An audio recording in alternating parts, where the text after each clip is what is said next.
Welcome to the Kick Sugar Coach podcast. Join me each week as I interview experts who will share the science of sugar, sugar addiction, and different approaches to recovery.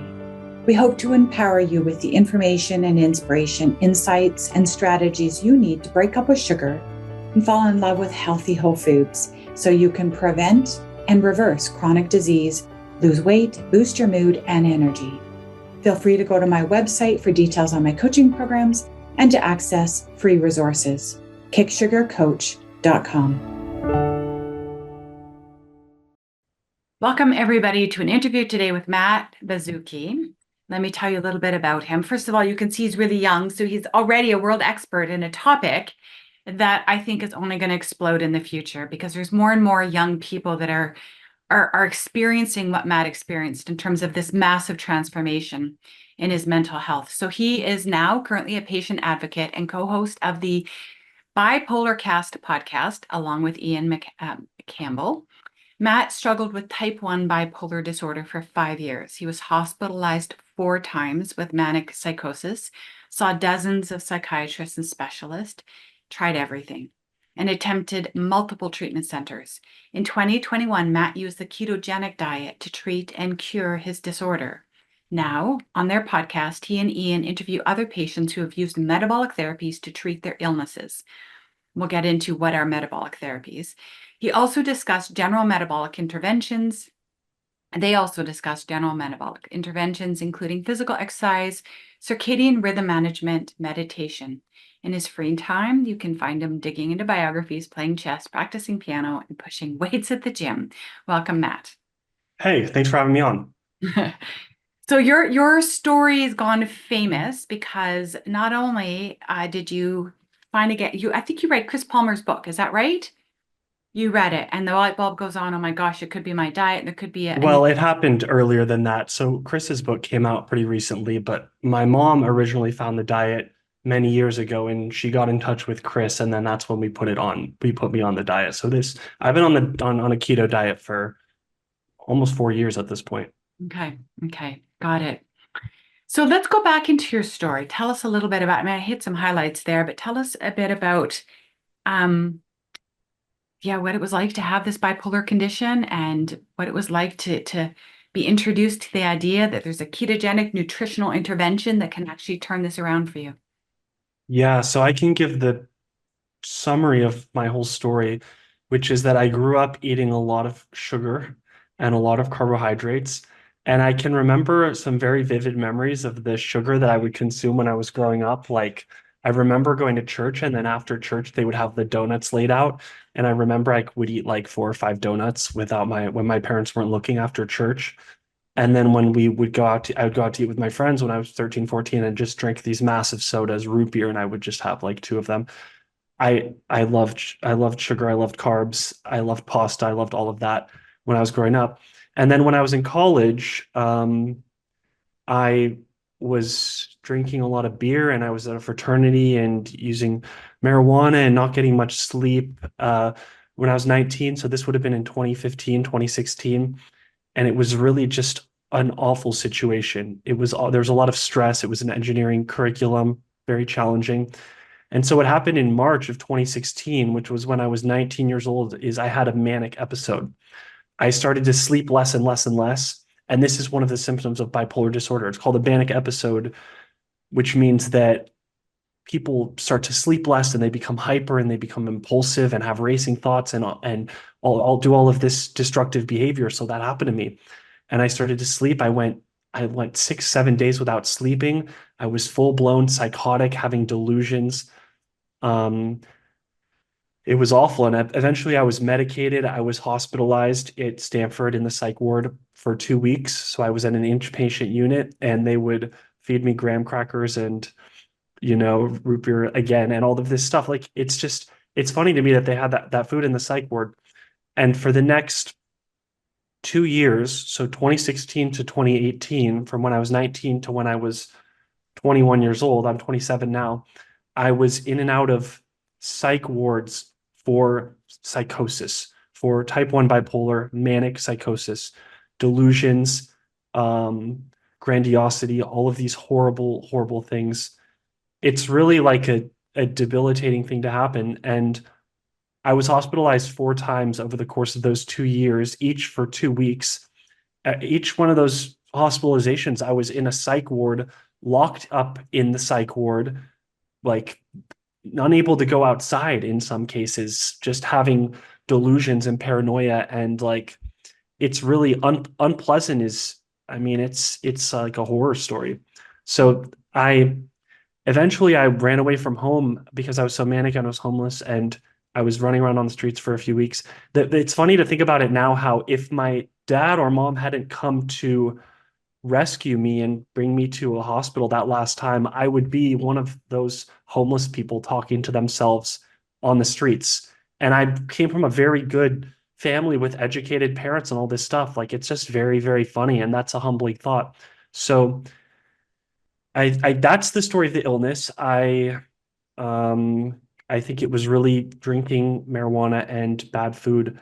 Like the way we're starting to understand mental health with Chris's theory and all of this, the metabolic psychiatry movement is that this is really just metabolic dysfunction that manifests as psychiatric illness. So schizophrenia, depression, bipolar, psychosis, it's in the metabolism. So it's not in the brain. I mean, the brain is burns fuel. So ketones and glucose, we could talk about that more, but this problem really centers in the metabolism. So the recovery was, I was really struggling, and my mom found out about Chris Palmer's work and about the ketogenic diet for mental health. And so I was really having a hard time at that point. And I went on the diet in 2021 in January. And I think within about 3 or 4 months, my symptoms went away. Like my symptoms completely went away when I went on a ketogenic diet and dropped the sugar and the carbohydrates. And it was shocking for my family and me because my parents had seen me struggle for years. And I was declared medication resistant, a treatment resistant. I was on like 5 meds. I was told I'm on a couple now at very low doses because I've been able to get off them. But I was on 5 meds. I couldn't think. I had no executive functioning. Work was challenging. Like it was going to be a really, really hard life. And then I started keto, and I've been on keto for 3.5 years now, tracking ketones, eating high fat, high moderate to high protein, and very, very low carb, and all pretty much all whole foods. Um, and it's just miraculous. And now I'm working, I have my own place. Like it's crazy. Everything has just become easier. And it's a life that I never would have had. So that is the short version of the story. Hmm. One of the things, so we're referencing a book by Dr. Chris Palmer, who's not going to be on the summit this year, but he's been on the summit a couple of times. And he came out with a book called Brain Energy. And he has this theory that our brains burn fuel like every other cells in the body. And that for some of us, there was like this massive moment in the book for me where the penny dropped. I just went, oh, it was just like, you reel. For me, I was reeling because he says, we think the psychiatric or mental illness issues, we see that they run in families and we assume there's a genetic component. And he said, but what if it's actually not genetics in the way we think? What if the genetic predisposition piece isn't to mental illness, it's to carb sensitivity? And that's what's being passed down the generation. And that when people are hyper responders to carbohydrates, there are cells that will overexcite, manic, and there are cells that will underperform, which is depression. And, and in Matt's case, cycling between the two. And he says that when we eat these refined, really, we are overdosing on sugar. When we overdose on sugar and refined carbohydrates, and we damage our metabolism and our microbiome, and the brain is struggling to manage its fuel source so that it's steady and reliable and consistent, and it's in the right. It's the consistency that there's not cells that are going off the deep end, manic, hyper excited, and cells that are hypo excited. We're gonna get to the root cause of mental illness. Not all of it, but a lot of it. And Matt's living proof of his theory. He's living proof of this theory.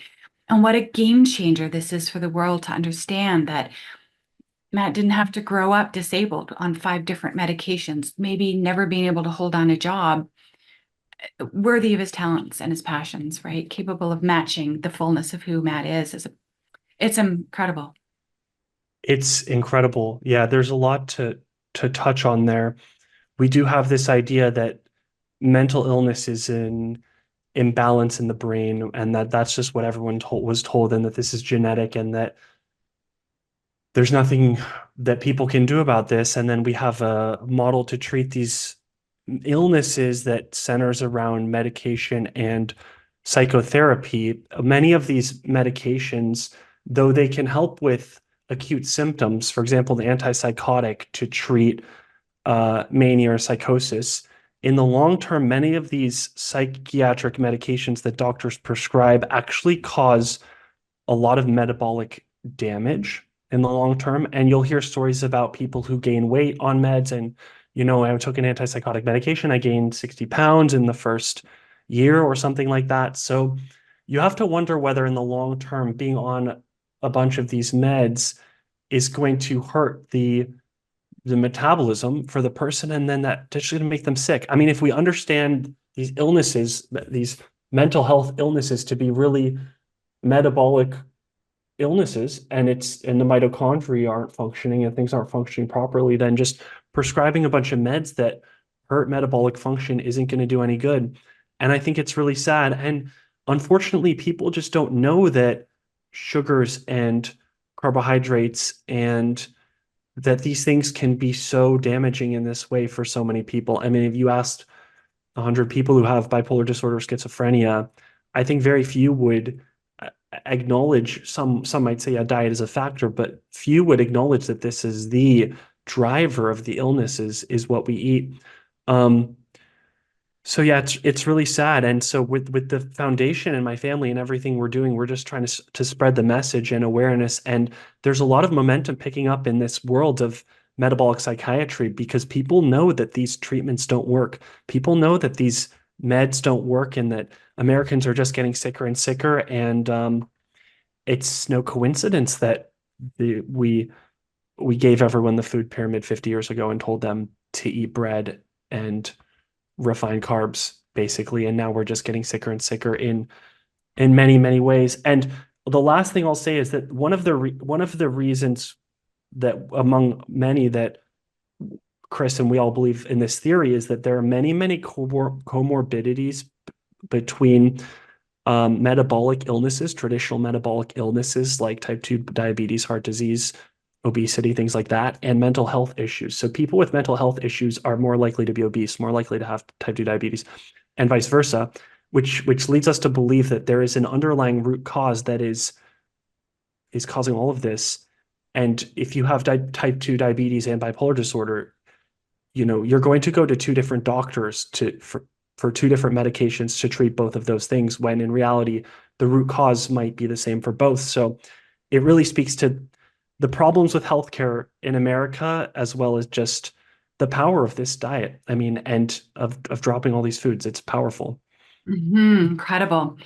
And one of the things that's interesting about his theory and the idea of some of us are hypersensitive to refined carbohydrates and we overconsume it is that there's a book by a man named Adam McArnold. It's called The Affliction of Addiction. And he said, nobody can get addicted to a substance unless it acts very quickly and intensely. If there's like a little lift, I kind of feel good on that. There's a delay in feeling good. When you eat chocolate chip cookies, that's not something you're going to get addicted to. So even by virtue of the fact that we compulsively eat it, like there's this like, oh, give me more, it's an early sign for some of us that addiction suggests the hypersensitivity.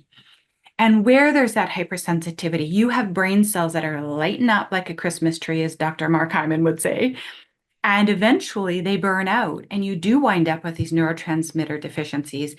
Plus the processed junk foods push out these foods with actually have nutrients in them. So we become nutrient deficient. So there's all these complexities. But the bottom line is that when you go, wow, you get back to whole foods. And in Matt's case, and in the case of your foundation, what you're trying to raise awareness of is that sometimes just getting back to whole foods isn't enough to heal the metabolic uh, psychiatric issues, that you needed to let go of the carbohydrates to restore functioning of the brain, because burning ketones is, is a different fuel source. And for some brains, it just goes, I can heal now. Do you want to speak more to the science around that? Definitely. Brains are very different. People respond differently to carbs, and I respond very, very well to ketogenic diet. I mean, in ketosis, when I'm burning fat for fuel and using ketones, my brain is clear. I can think clearly. It's like, it was almost like the lights came on when I went on this diet. But, humans are essentially hybrid cars where there are two sources of energy we can use for fuel. We can use carbohydrates and glucose, or we can use ketones. And so if we eat a lot of carbohydrates, we'll burn that glucose as fuel.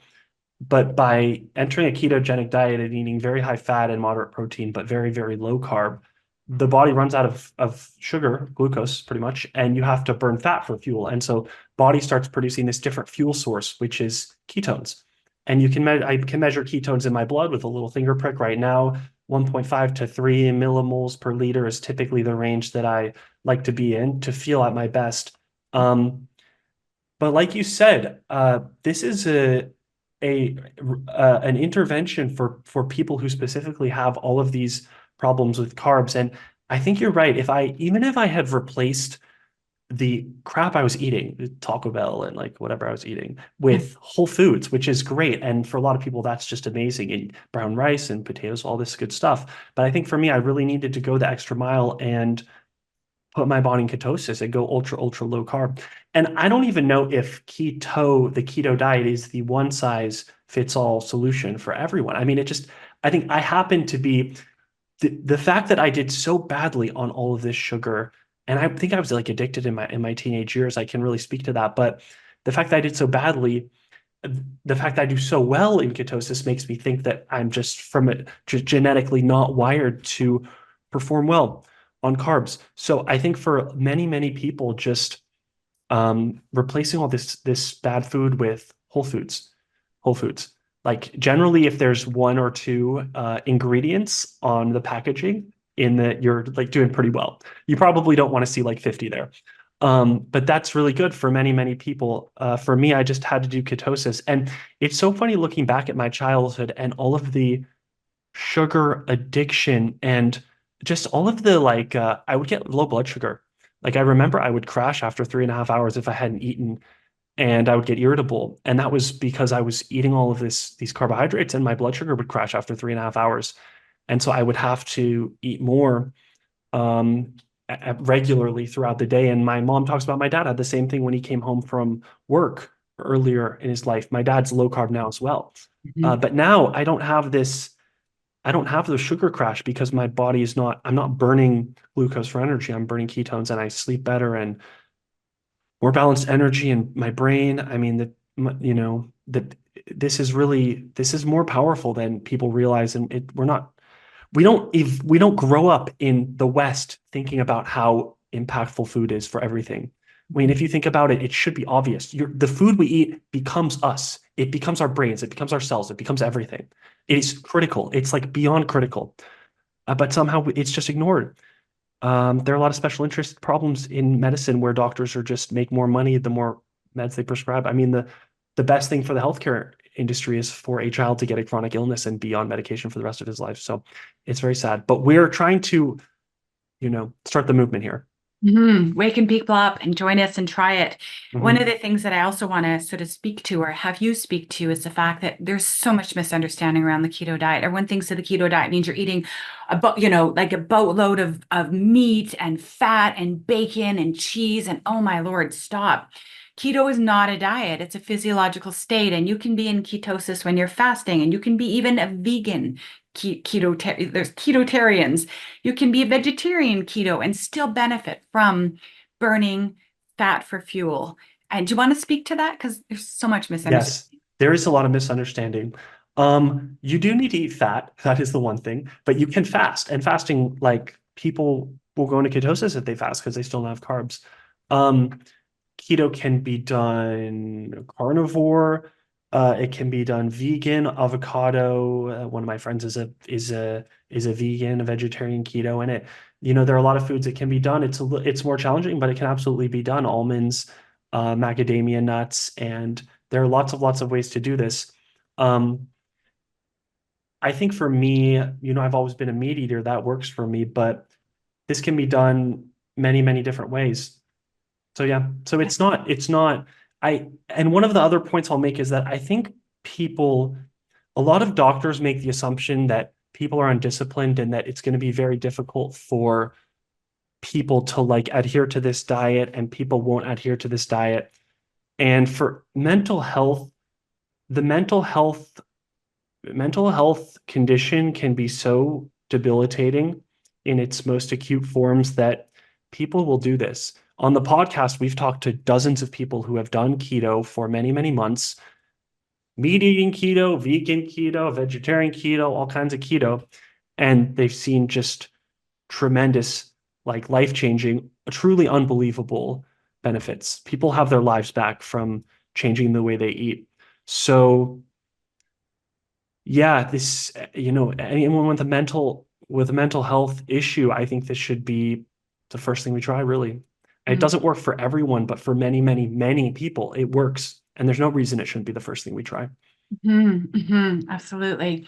Or, maybe some people stabilize, as you said, on medications out of psychosis, and then when they've got some bandwidth to start to play with.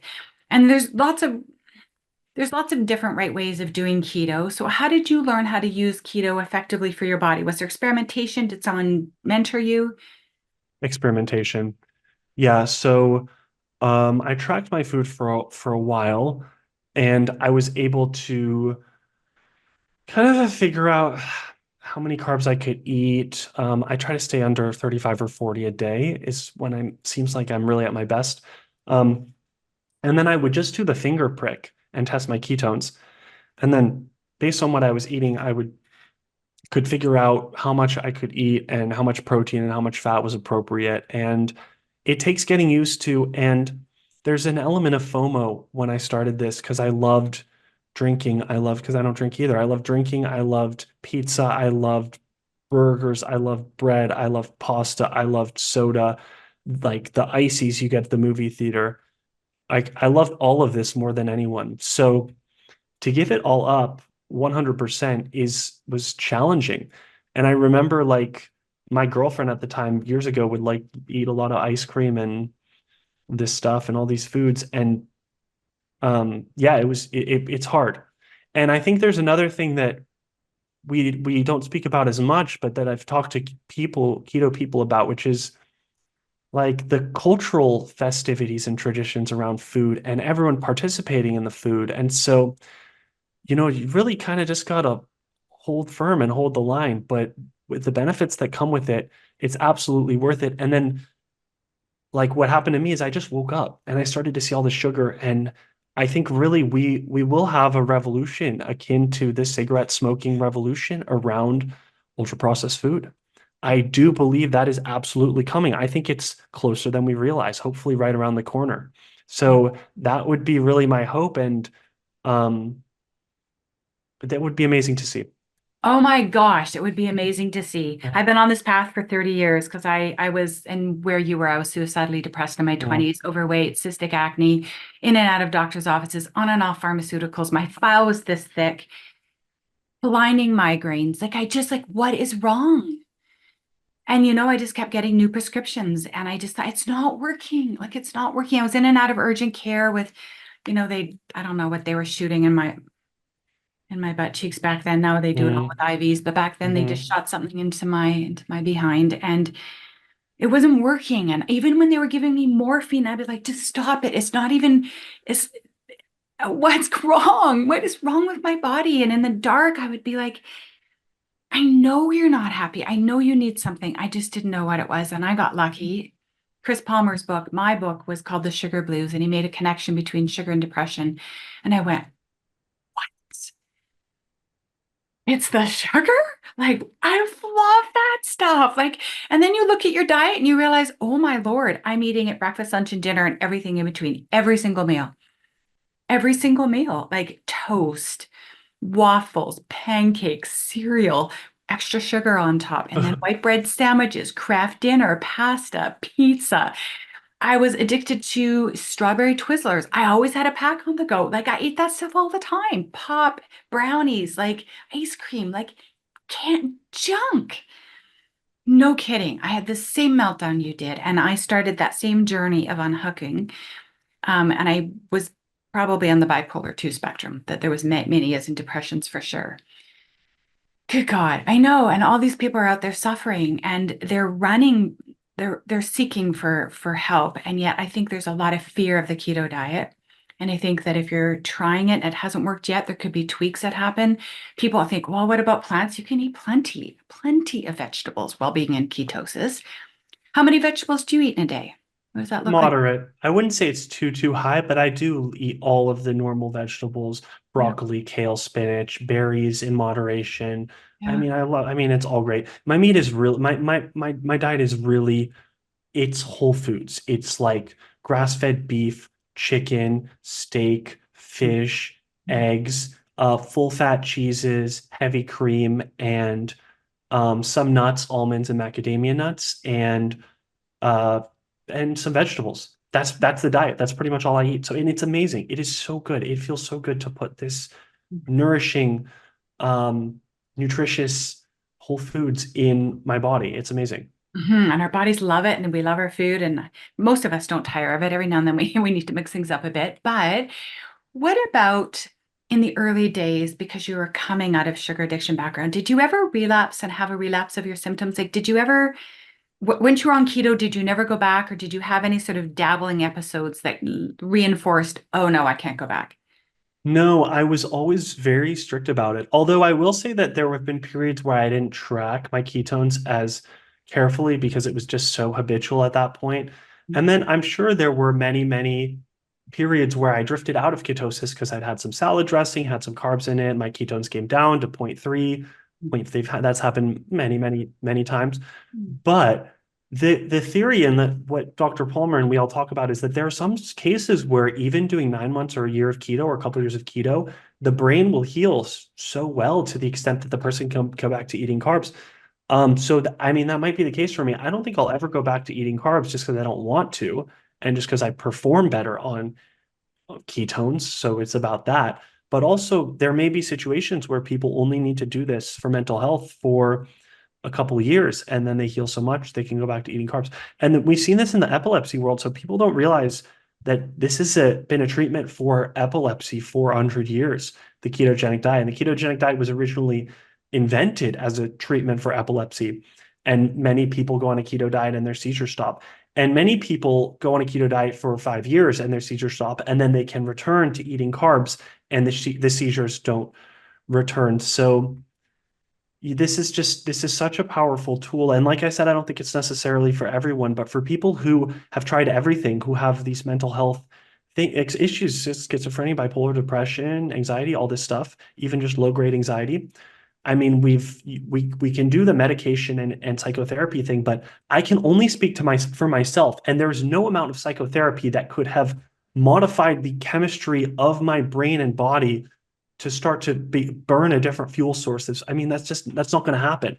So a lot of these tools can be really useful, but if people haven't tried ketogenic diet or whole foods or low sugar or intermittent fasting or any of these tools, as well as sleep, diet, exercise, meditation, connection, community, uh, bright light in the morning. I mean, there are so many tools at our disposals to serve our metabolic health and improve the functioning of our cells. So it's a great world to get into, and the one that keeps on giving because we just start to feel better and better. Ah, so amazing. And I want to sort of pick up on that comment that some people can go back to eating whole foods, including whole food carbohydrates. They can eat their potatoes or whatever, which tells us that it wasn't the whole carbs aren't the problem. It's the refined carbohydrates that damage our metabolism. We become incredibly sensitive to carbohydrates, and ketosis, being in the physiological state of ketosis where you're burning fat for fuel, can be a nutritional intervention that can repair the brain, repair the metabolism, and then you can decide what level of carbohydrates. Some people it's 100, it's under 100. Some people it's under 80. Some people it's under 35 or whatever, right? Some people it's zero, like Jordan Peterson's daughter, whose name I'm suddenly forgetting. Michaela, the Kayla, Lyme diet, sorry. right? Kayla, Yeah, right? Like yeah, yeah. zero. She keeps trying and her symptoms come back. Who knows? Maybe one day she'll try and it will be okay. Just a longer healing journey. We don't know. Carbs are not the enemy. The refined carbohydrates have come into our diet. They've messed with our metabolism, messed with our mental health. And this is just a kind of an extreme and unique and powerful intervention that Matt is living proof of that can really heal metabolism and mental health issues in ways that you won't believe unless you try it. Is there anything else you'd want to say about metabolic therapies for mental illness? Not that I can think of. I mean, I can do a really brief overview of the program so people just understand what I do on a day-to-day basis, which is it's really a few pillars of health. It's like I said, diet, sleep, exercise, meditation, community, um, and a couple others. But the diet piece is keto. It's strict keto. Um, the sleep, there are a lot of things I do for my sleep, like getting darkness in the evening and sleeping in a cool room and going to, trying to sleep like 11 to 7 every night and then getting bright light outside first thing in the morning. Of course, Andrew Huberman has hit on that point enough that we all know bright light in the morning. Yep. And then exercise, so hard cardio, 3 days a week and lifting weights 3 days a week. I like to swim, Peloton, stuff like that. I got my Peloton back here. Yes. And then I love to meditate in the morning. I love to connect with friends, play music, get off technology as much as I can. So all of these are metabolism, um, metabolism builders. They're all healing for metabolic health. So I do all of them. And keto with all of this put together is like a supercharged health program that I never could have received from a medication or a doctor. It's a very special thing. And it's funny, it's almost like being the poster child of this whole metabolic um, psychiatry movement. I'm feel like we're forging this new program of health with all of these different things and keto diet and all of these other lifestyle habits that serve metabolic health. So it's really an exciting time. And like I said, I feel like the revolution is coming and people are getting sick of this and people know that something is wrong with our health and they don't realize. It's almost like the boogeyman because doctors don't know much about nutrition and medical schools don't treat nutrition because medical schools, Stanford took a $3 million grant from Pfizer. So medical schools treat, diagnose, and prescribe. So there's nobody knows anything about nutrition and there's a lot of misinformation about nutrition. No one actually knows what you're supposed to eat because we've been fed a bucket of lies from the establishment about carbs and the food pyramid. And so it's very sad.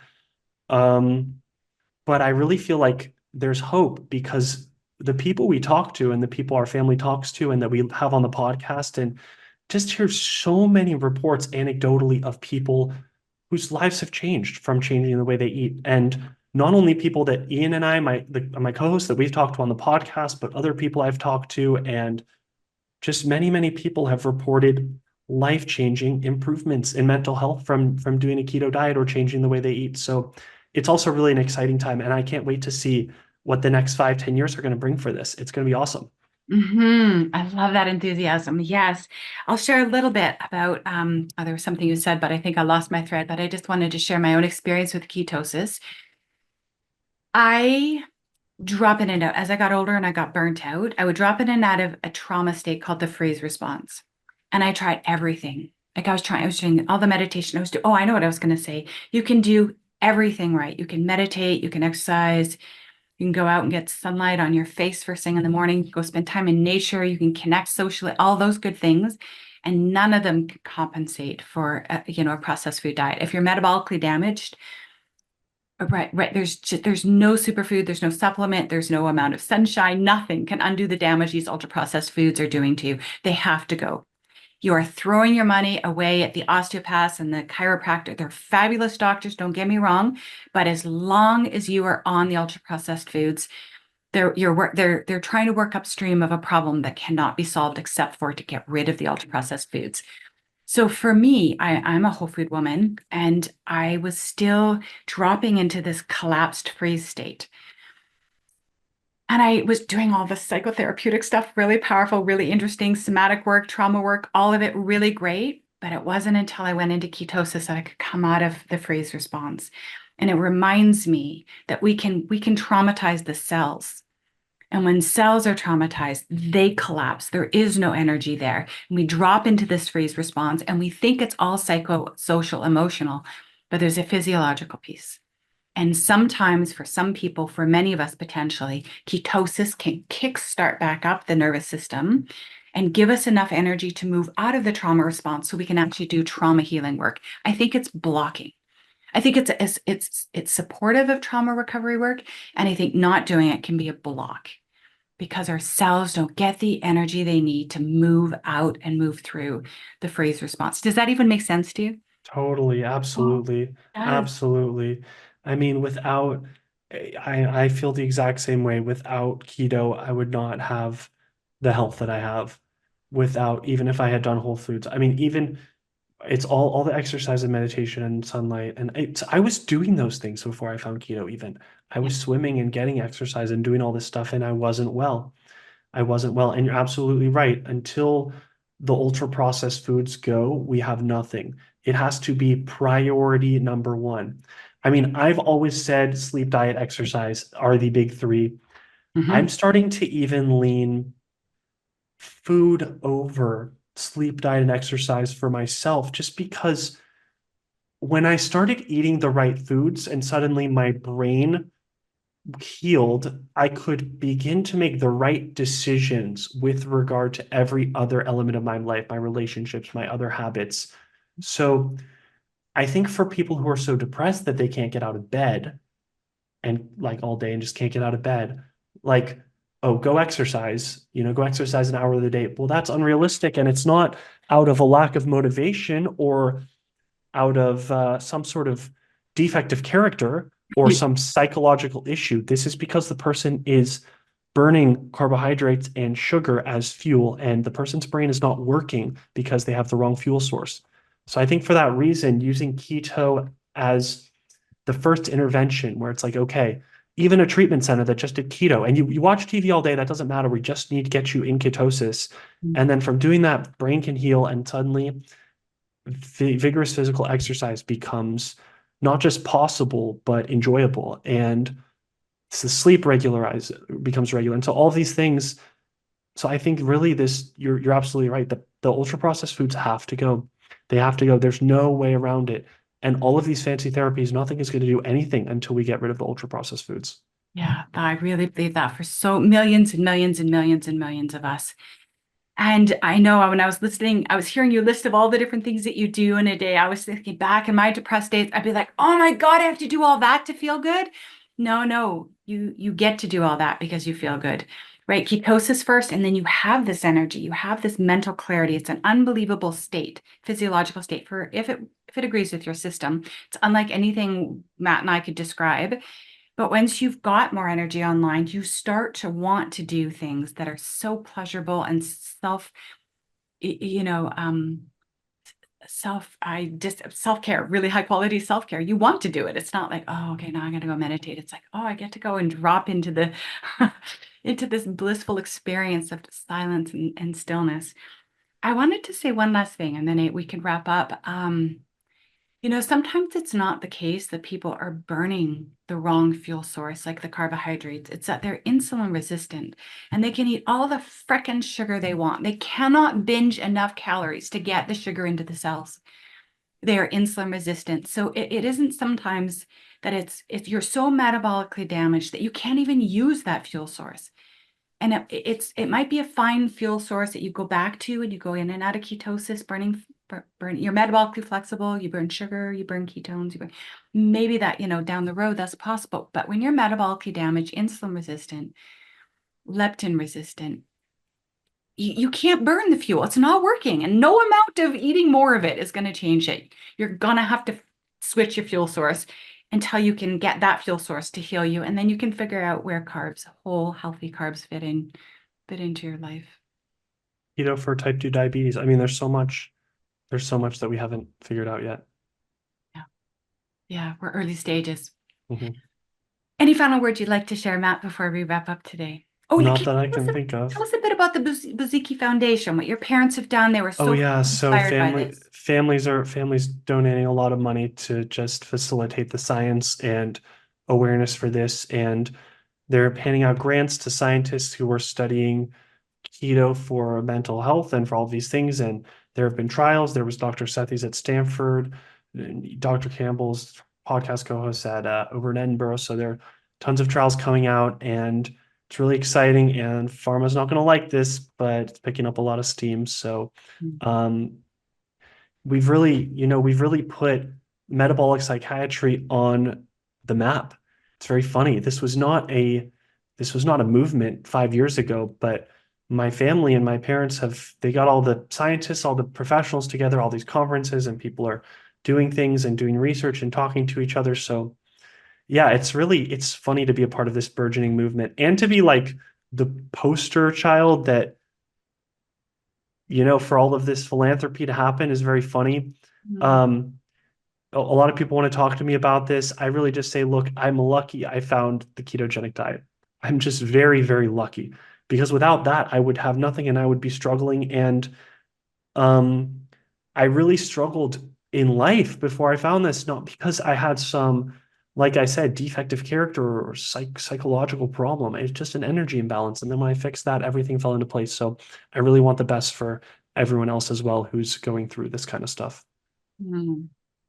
You are lucky that you found the ketogenic diet, and the world is lucky that your parents loved you, Matt, Hmm. and they watched the transformation, and they're willing to put their time and their energy and their money into helping the rest of the world have their children, themselves and their children experience this transformation. So thank you to them. I know many of us are all like, thank you to the Bazuki Foundation and all the beautiful work they're doing in the world. And thanks for your time today, Of course. Thank you. Matt. Bye, everybody. Thanks for tuning in. Thanks for tuning in this week. If you would like more interviews, more information, and more inspiration on how to break up with sugar, go to my YouTube channel, Kick Sugar Coach, or my website, kicksugarcoach.com. See you next week.